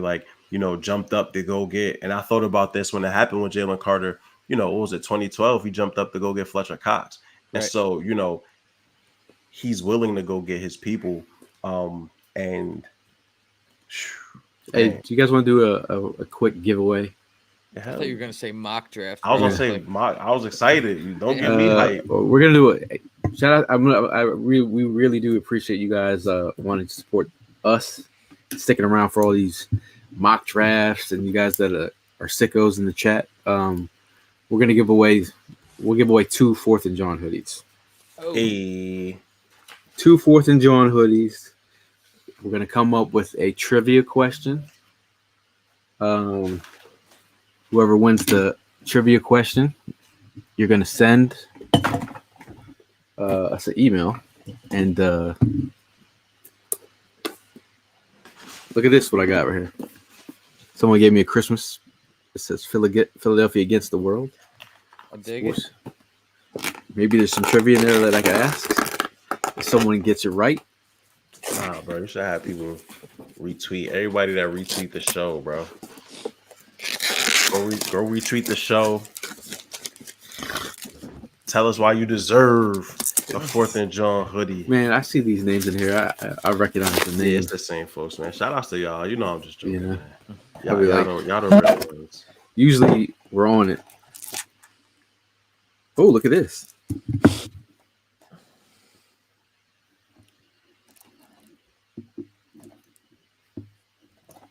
Ev, unless you want to get a good trivia question. Ev's good with Something right now. Ev is always good with the treat. I got a couple. I got a couple things. I know I'm behind this. I have a couple. I got a couple posters here too. Yeah, I have some of those the Wolverine. Let me go find these Jones real quick, bro. I think I have one. I have these. I have these two. These are official from the link. I know if you guys want a one of these. I got a trivia question if you want me to lay it out there. Hey, if you want one of these and you're in this chat right now, I'm going to give these away. Just send me your address to our email, okay? 4thandjohn@gmail.com. These are official here, okay? If you look on the back, it's got the official tag on it. So this is great for the man cave, dude. Great for the man cave. Again, some of you guys have sent some addresses, but shoot it to our Gmail, 4thandjohn@gmail.com. And I'll get these out to you if you're in this chat, because we appreciate y'all. But this trivia one is for the 2 hoodies that we are giving away. Okay, Ready? ready. So did you have one? No, I want to put it in the banner. Okay. Yeah, I'll do that. We're doing trivia time. Todd, send me your address, 4thandjohn@gmail.com. I'll get it to you. Hey, you could, hey Chan, you could put this at your office spot, office space. You could put it in your office. Mark got one. Shout out to Prime. I had to work with this. Shout out to Will. 4thandjohn@gmail.com if you would like a dog poster. It's official. They're selling these on eBay right now. But we're not trying to make money off y'all. We're trying to give you a exclusive. All right. So I apologize that I didn't really know how to word this great, but I got to delete one. So with Keely Ringo being drafted, I got some. with Keely Ringo being drafted, the Eagles have now selected players from Georgia more frequently than any other school. What is the second school the Eagles have taken the most players from? This is for the first hoodie giveaway for a 4th of John hoodie. Whatever you want to give for that. We got Adrian, Bama. Not Bama. Jason, LSU. Nope. Mr. Cross says Alabama. Jeff Yes, sir. Ray says Michigan. 843 Philly fan says Alabama. No. Interesting. Mr. Cross says Mississippi. Mm-mm. This is a tough one, huh? Adrian chimes in with Clemson.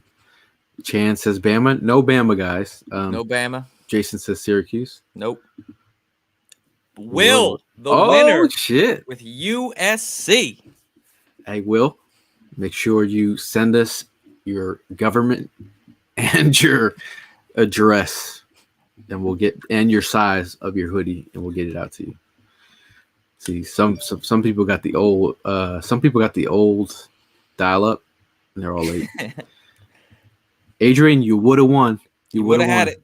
You would have won. We're giving away one more hoodie, so we're giving away one more hoodie. So shout out to Mark says nice job, Will. But it's kind of crazy considering the fact that how many we drafted 3 or 4 Georgia guys this year. I'm thinking 4 because of DeAndre Swift, so 3. Oh, yo, Ev, that was a good. Thank you. See, shout out to you. I got two emails already Nice. of people that want to win, not win, just get a.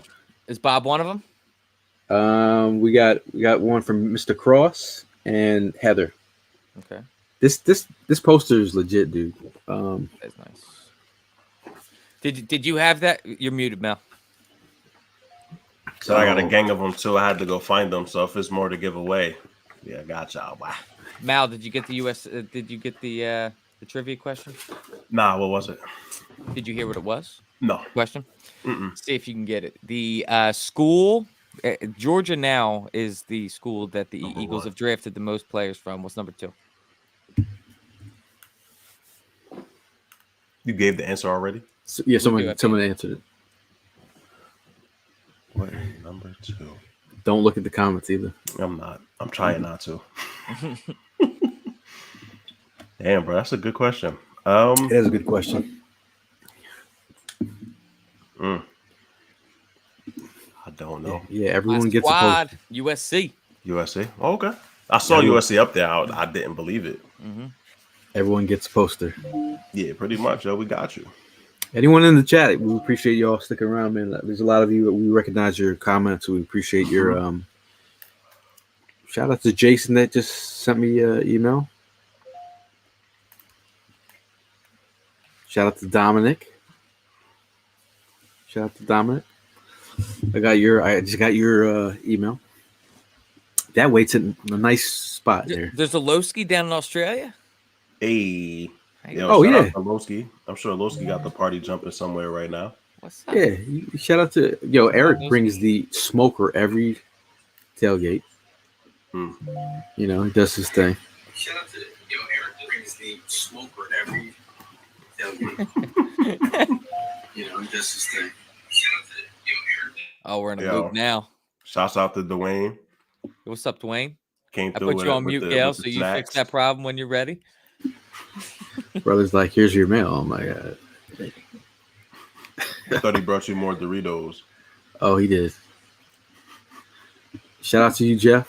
Yeah, Jason, I finally got we got an oral email. I can check that. We get so many DMs. No, for real, we get a lot of DMs on our socials. lot of DMs, It's hard to like. Will's talking about an XFL upset is about to happen. I gotta ask you guys, can you Don't get watch. do you watch XFL or USFL? I can't get involved at all, bro. Like, Oh, it's wow. just so Nah, man. Yo, Bob says he introduced Lowski to Eric. His first gig at a tailgate was that party at Film Prime. no shit. Wowza. With the Giants tailgate. So if it wasn't for you, Bob, Wow. we wouldn't have our resident DJ at our tailgates. See, 6 degrees of separation going on here. Mm-hmm. Yo, I was in orbit that tailgate, bro. How long ago was that? Hey, we have. That was right after the Bills game.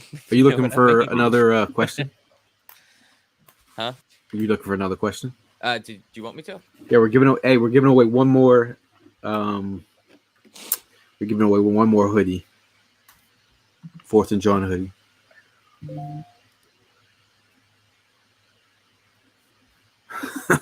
Ryan says, "Go get them sweet chili popcorners, Gail. Drop them Doritos.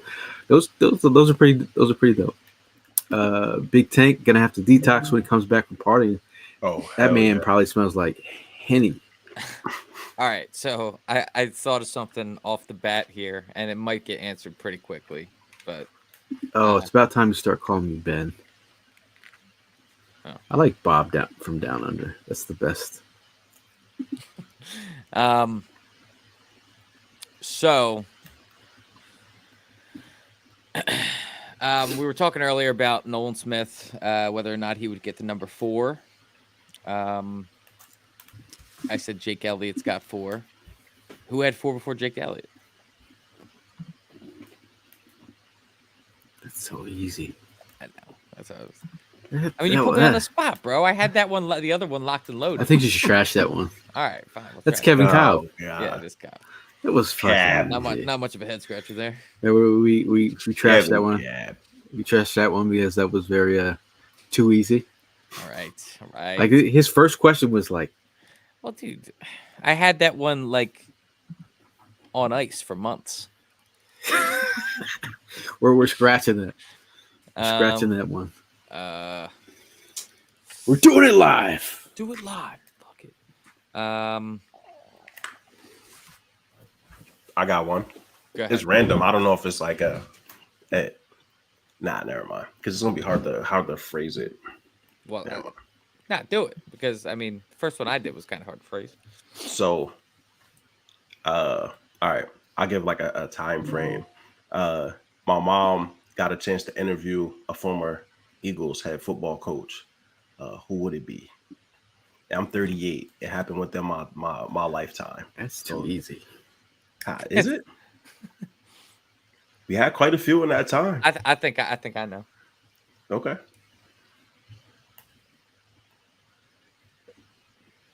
That's not the actual trivia question, right? Is it?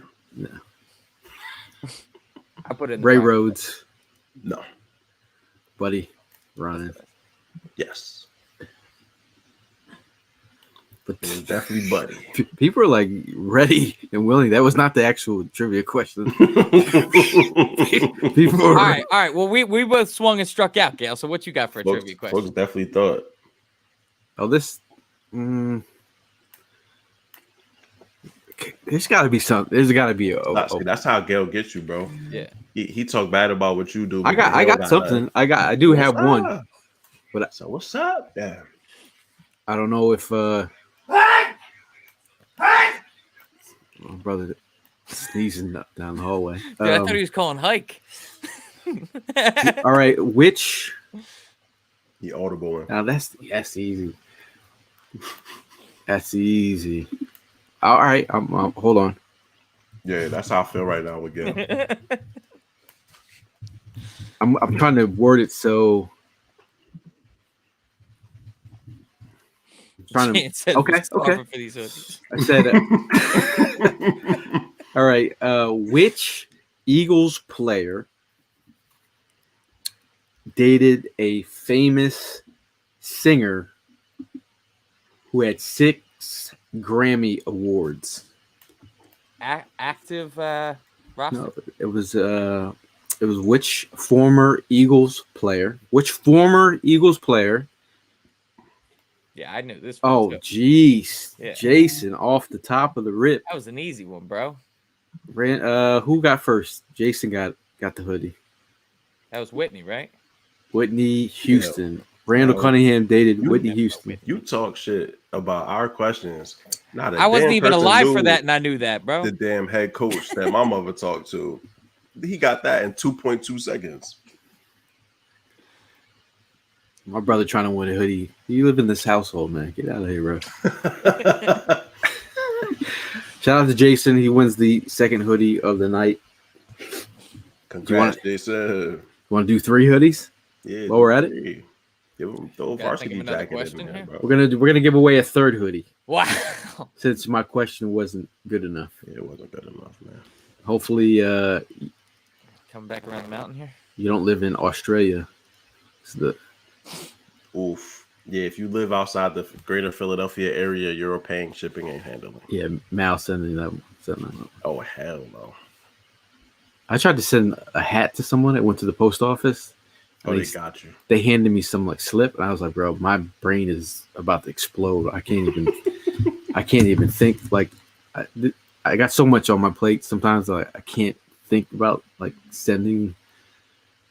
Shout out to Puga. I still have his it's a Philly thing hoodie in my trunk. Pool good. What up, Brody? We're giving away one more hoodie to end out the night. Just again, we appreciate you guys for sticking around and joining us during the draft season, man. I know it's been a great day. Everyone's happy. Mm-hmm. I mean, I don't think it's Saturday night, Friday night. You just got paid. Friday night. What kind of archaic system you in, bro? I get paid every 2 weeks. Shout out to Wealthy Mind, man. Never happens on Friday. He says, Hey, Wealthy Mind. he Yes, said sir. we jumped from 145 to one. Bro, I don't even. Sometimes I don't even be paying attention.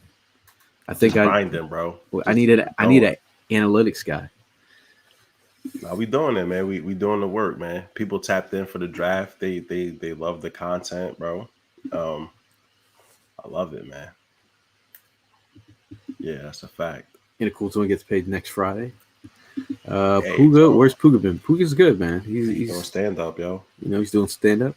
Yeah. Heather says, "Can I get a sticker for being the only chick still trying?" Hey, you're gonna win a hoodie. I'm feeling good. Feeling good. What are you guys doing tonight besides watching Snowfall? Trying to figure out what the fuck this third question is gonna be. Yo, Snowfall season 6, man. When I tell you, I still got the last episode to go, but Snowfall season better 6, than The Wire. they're different shows, but it's like Damson Idris, good actor, dude. Mm-hmm. Yeah, for Good sure. actor, dude.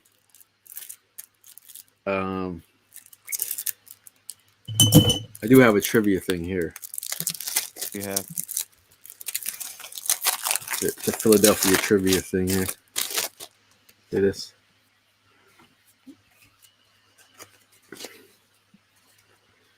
Imagine listening to this podcast. Then we got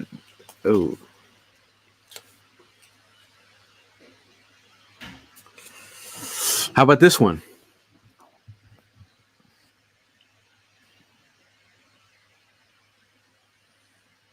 I don't know if that's good enough. Is this one good? You guys ready?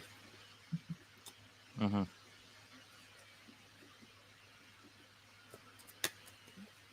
Oh yeah, I got one for you. All right. We'll go. This is the real trivia question. Mal, take it away. Well, you might reject it like you did the last one. But for the one season the Eagles merged with the Pittsburgh Steelers, what was the team's name? Oh, What come year? on. That's Oh, stop. easy. That's the Eagles, bro. Come What on. year? 1930, Look at 30, you. Look at 30, you. don't even know. 1932. 43? 1932. It's 43. Gail just over here talking. I said 33. That's long before Yeah, World War that's- II, bro. Get your history in check. That's not the question. That was easier than You still haven't produced a This guy's, question. this guy's playing solitaire over through there. through 2018. 7 teams have won the Super Bowl in back-to-back seasons. Can you name the teams? Is that one What good? was it? Repeat it again. This hasn't been clarified as the winner yet. Go ahead. Through 2018, 7 teams have won the Super Bowl in back-to-back seasons. What 7 teams are those? That's pretty tough. I mean, I can think of a few, but yeah. Is this good enough? yeah, that'll be fine. Yeah, Okay, at this least is the force them question. to Google it. I mean, they got to come up with 7 answers. The question: through 2018, 7 teams have won the Super Bowl in back-to-back seasons. Which teams were those? For the final hoodie giveaway. One of those is a layup. I can't believe it's 7 that won back to back. Oh, back-to-back. I mean, Look at let's it. go in history. This is not an easy Googleable question. Oh, here! Look at Heather. She says Bam. Packers. Yes. Dolphins never won. Yes, That Dolphins won? Dolphins. She said, I'm just "Hold thinking up. about When did the Dolphins win the Super Bowl, bro? In back-to-back Hold on. years. Can you read off her thing? Packers, Dolphins, Steelers, Niners, Cowboys, Broncos, Pats. Packers, Dolphins, Broncos, Yep. Cowboys, Yep. Yeah. Patriots, Yep. Yeah. Steelers, Yep. 49. Oh, you won. Yeah. You won. When did the Dolphins win back-to-back championships? Heather, you won. Yeah. When did that happen? Back in when they were Bob Greasy days. Was it like 60, 61 or something? Was that 70, 71? Hmm. Larry Zonka days. It won 73, 74. Wow. Yeah. All right, that's it, man. Appreciate you guys. Heather, send your size of your hoodie, and I will send you guys the link on that. You can choose your different color if you want. Black one, gray one. Undefeated year, wasn't that Marino? He never won. Nah, the undefeated year was Greasy and all them boys. Oh, was it? Yeah. Rhonda congratulates everyone, all the winners out there. Mark congratulating from Oregon. Darren with a well done. Heather and Bob or Ben. Heather, I'm sending you a second paper bag. Yeah, man. So shout out to Hollis. I want to hear about Hollis's draft trip. That guy takes more trips than. It must be nice. First class, Great Poupon. I seen him out there with Trent Cole. See who I saw him out there with Bobby Taylor. Troy Vincent, Bobby Taylor, Roman Harper, sipping on private stock. Yeah, man, living a good life, bro. Let me see who else. Shout out to Prime. He's doing better. He doesn't have COVID, so that's even good news. Shout out to my dad. He came home from the hospital today. Yeah. Not home. He's in a rehabilitation center. He is. He's getting back to himself. We're getting his legs back. So that's a good day. So everything is good. Everything is good. And we got the draft is solidified. Everything is good. DeAndre Swift is our part of our committee. Everything is good. Ringo's going to be a star. But last words before we get out of here. We'll go with Prime. Just kidding. We'll go with we'll go with Mal. Hey man, this was fun, bro. I think this was the first like full draft season I was in this with you all. Usually I'm popping in and out, and so this was a lot of fun, man. Usually I'm just grinding to dolo and tapping in when I can. So it was a good time, man. Shout outs to the comments, shout outs to the folks that followed along with us this whole time. Like y'all put us on prospects, we put y'all on prospects. It was a give and take. It was a beautiful season, man. So now we get to see these boys in action. Baby. The NFC about to get smoked, and I'm here for it, man. Let's go. Go Birds. It doesn't take much for me, man. I'm not gonna lie. I was in my feels after that Super Bowl. That was one of the toughest losses I ever had to get over. But you know, my biggest concern with that was that I truly believed right after we lost that Super Bowl that we weren't going to be able to have a team like that. And then Howie worked his magic, man. Howie did his thing, absolutely balled out in this draft process. I don't think that we could have asked for a better day one. You know, the more and more we learn about these day 2 and 3 guys, obviously love it. He ends up cashing in on Keely Ringo day 3. I mean, that's huge. So, you know, hats off to him. He balled out, did his Howie thing. The Eagles got a good squad, man. This defensive line rotation is out of this world right now. It's set up right now that the edge rushers should just be able to get fat eaten, bro. I'm excited for it. Let's go Birds. I'm back in. He's back in it. Back in it. Shout out to Devontae Smith. He's got a softball game. If I could even is Micah going to be there simping on the Eagles? Probably simping like he always does. Again, if you guys want to tap in, come hang out with us. You know, let us know where you're going to be, and we'll link up. And that's always a good time. I know Tammy said she was actually going to that. So if you want to link up for the June 10th softball game, it's going to be at Lehigh. Not Lehigh, Allentown Stadium, where the Iron Pigs play on June 10th. We are doing the Eagles Autism Challenge. If you would like to donate This is our QR code that'll bring you right to donate to our 4th and John page for the Eagles Autism Challenge. I'll bring it one more time. You could screenshot it and you could get there. Would appreciate that. Shout out to Tammy who donated, but also just if you want to join us, if you want to do the Eagles Autism Challenge and join our team and walk with us, have a good time, meet all the families out there, all the people that are involved. It's a great event. We're going to be doing that. Also, just shout out to you guys in the comments and all the people supporting, and shout out to everyone. Shout out to Howie for making my week a great week. For that, we'll see you guys in the next one. And as always, fly, Eagles, fly. Go Birds.